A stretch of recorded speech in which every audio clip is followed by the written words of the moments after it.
L'homme ne vivra pas de pain seulement, mais de toute parole qui sort de la bouche de Dieu. Voici votre moment de méditation quotidienne.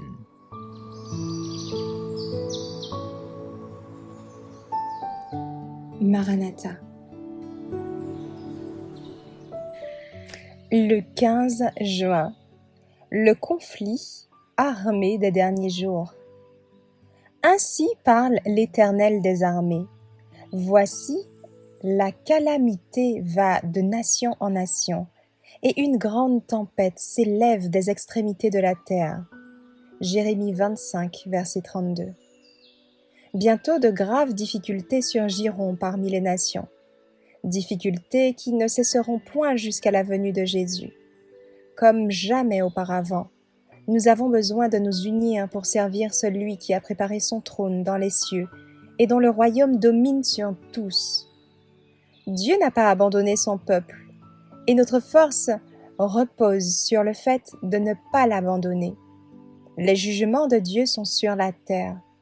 Les guerres et les bruits de guerre, la destruction causée par les incendies, les inondations, disent clairement que le temps d'angoisse qui ira en augmentant jusqu'à la fin est très proche. Dans peu de temps, le conflit entre les nations éclatera avec une intensité dont nous n'avons aucune idée maintenant. Ce moment est d'un intérêt extraordinaire pour tous ceux qui vivent actuellement. Les gouverneurs et les chefs d'État, les hommes qui occupent des postes de confiance et d'autorité, les hommes et les femmes de toutes classes qui réfléchissent, concentrent leur attention sur les événements qui surgissent autour de nous. Ils remarquent que les relations internationales sont tendues et instables. Ils sentent que quelque chose de grandiose et de décisif va arriver, que le monde se trouve au seuil d'une crise prodigieuse. Dieu nous a donné, dans sa grâce, un moment de répit. Tout moyen que le ciel nous a confié doit être utilisé maintenant pour travailler pour ceux qui périssent dans leur ignorance. Il ne doit pas y avoir de retard. La vérité doit être proclamée dans les lieux éloignés de la terre. Une grande œuvre doit être accomplie, œuvre qui a été confiée à ceux qui connaissent la vérité pour ce temps. Les guerres feront rage pendant les dernières scènes de l'histoire de notre terre.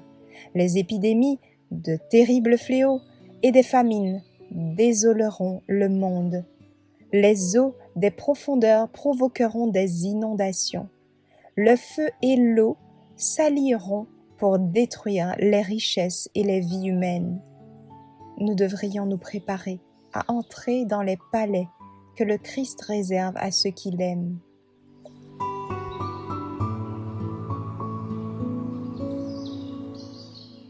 Merci d'avoir écouté cette présentation. Assurez-vous de nous rejoindre demain pour votre moment de méditation quotidienne avec lereste.org.